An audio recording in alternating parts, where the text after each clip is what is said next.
You know that strange feeling when you finally get a free moment and you don't know what to do with it. No work. No one talking. No urgent problem. Just silence. And somehow it does not feel peaceful. It feels wrong. So you look for something. A quick check. A quick scroll. A quick hit of something new. Not because you need it. Not because it matters. But because doing nothing feels uncomfortable now. And a few minutes later, your mind feels full, but not satisfied. Busy but not clear. Tired but not rested. That is the part no one talks about. People can be entertained all day and still feel empty at night. They can consume endless information and still feel confused. They can avoid boredom every second and still feel restless. So maybe the problem is not that we are doing too little. Maybe the problem is that our minds are being filled with too much of the wrong thing. And slowly, normal life starts feeling like it is missing something. Not because life changed, because the mind did. This change happens quietly, in the small gaps, the moment before sleep, the moment after waking up, the silence between two tasks, the pause while waiting for a reply. These used to be normal empty spaces. Now they feel like problems that need to be fixed. So the brain reaches for the easiest escape. Something fast, something bright, something that gives a feeling immediately. And at first it seems harmless. But over time, the brain learns one dangerous rule. A quiet moment should not stay quiet. Once that rule is learned, everything slow becomes harder. A book feels too slow. A task feels too heavy. A normal conversation feels dull. A quiet room feels uncomfortable. Even resting feels strange. This is where digital overstimulation begins. Not with one dramatic addiction. Not with one bad habit. But with a mind that slowly forgets how to be alone with nothing happening. Most people do not notice it as a real problem. They notice it as tiredness, brain fog, low motivation, restlessness, difficulty starting simple tasks. And then they blame themselves. They say, I have no discipline. I just need to try harder. But trying harder does not work when your brain has been trained to escape discomfort all day. Because the problem is not only effort. The problem is practice. Your brain adapts to what you repeat. If you practice checking, checking becomes automatic. If you practice switching, switching becomes easy. If you practice instant rewards, patience becomes painful. If you practice escaping boredom, boredom starts feeling like a threat. That is why focus feels so hard now. Your mind is not just distracted. It has been trained to leave. A difficult task appears, and the mind wants to exit. A boring moment appears, and the mind wants to exit. A quiet feeling appears, and the mind wants to exit. A thought you do not want to face appears, and the mind wants to exit. And every time you leave, leaving becomes easier. This is why people feel mentally tired, but still unable to stop. They want peace, but peace feels empty. They want focus, but focus feels heavy. They want progress, but progress feels too slow. They want rest, but rest does not feel stimulating enough. So they return to the same thing that made them tired. More input, more noise, more novelty, more small rewards. And for a few seconds it works. The boredom disappears. The discomfort gets covered. The mind feels occupied. But it does not feel restored. Because stimulation is not the same as fulfillment.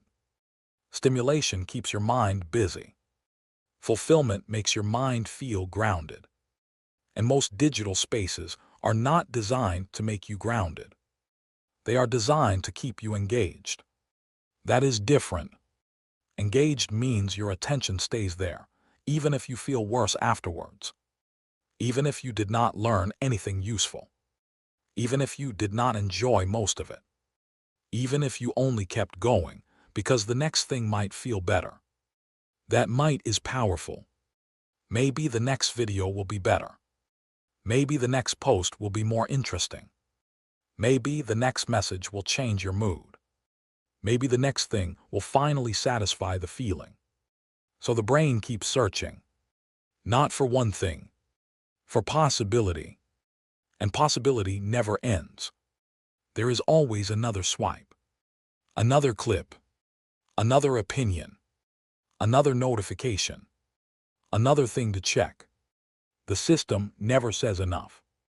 You have to say enough. But saying enough becomes harder when your brain has been trained to expect more. That is the trap. The modern mind is not only overloaded, it is under-recovered. Too much input, not enough space. Too much reaction, not enough reflection.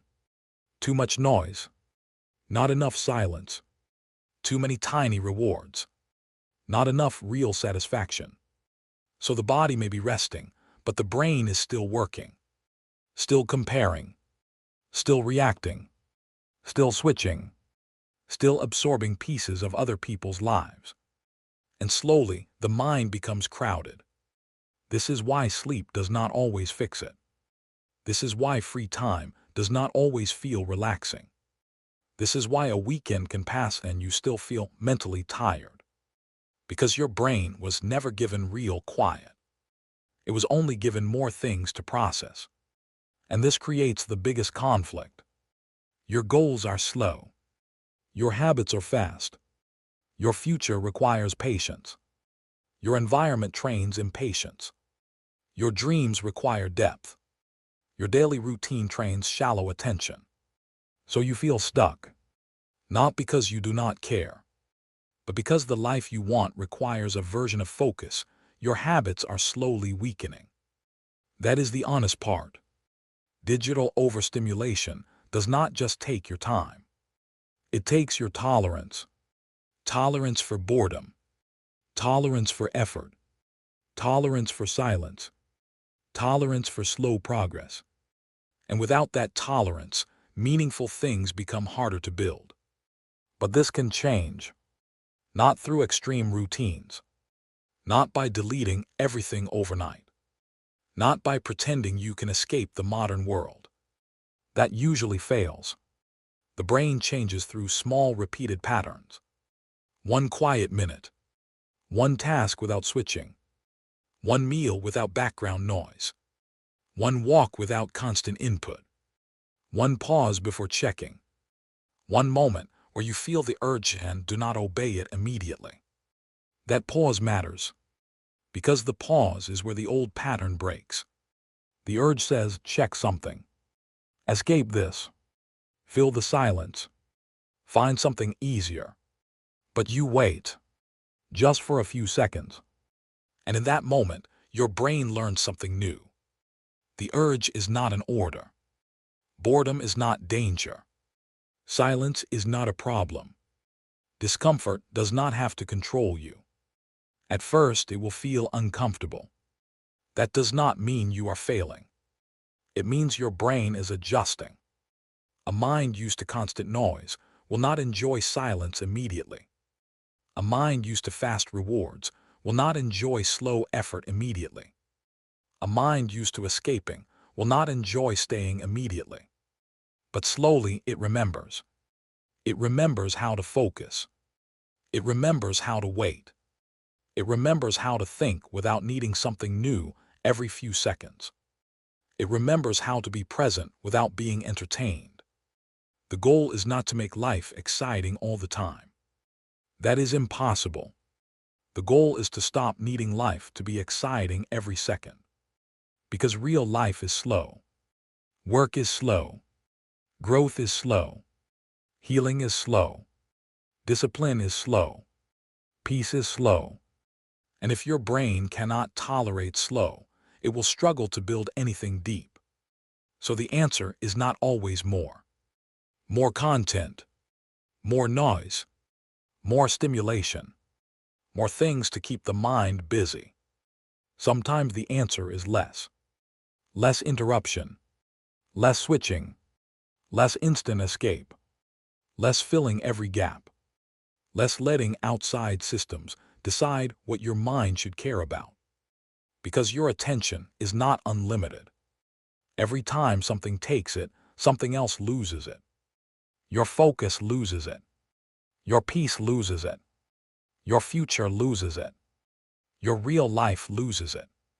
And that is the deeper cost.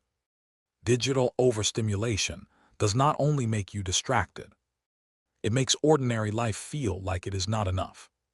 But ordinary life has to be enough, because that is where everything real happens. The quiet work, the honest conversations, the boring repetitions, the thinking, the healing, the small choices that build a future. None of these happen at the speed your brain has been trained to expect. They happen slowly, quietly, repeatedly. So the next time a silent moment appears, do not rush to destroy it. Notice the discomfort. Notice the reach. Notice the part of your mind that wants to escape. And for a few seconds, stay. Let the moment be empty. Let it feel boring. Let it feel slower than what you are used to. Because that is where your attention starts coming back. Not in a dramatic reset.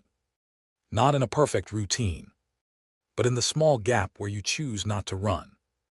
Your mind does not need to be filled every second. It needs room. It needs recovery. It needs silence that is not treated like a threat. Because the real danger is not that digital life gives you too much to watch. The real danger is that it makes real life feel like it is not enough. And once you understand that, you stop blaming yourself. You start seeing the pattern. And once you see the pattern, you can interrupt it.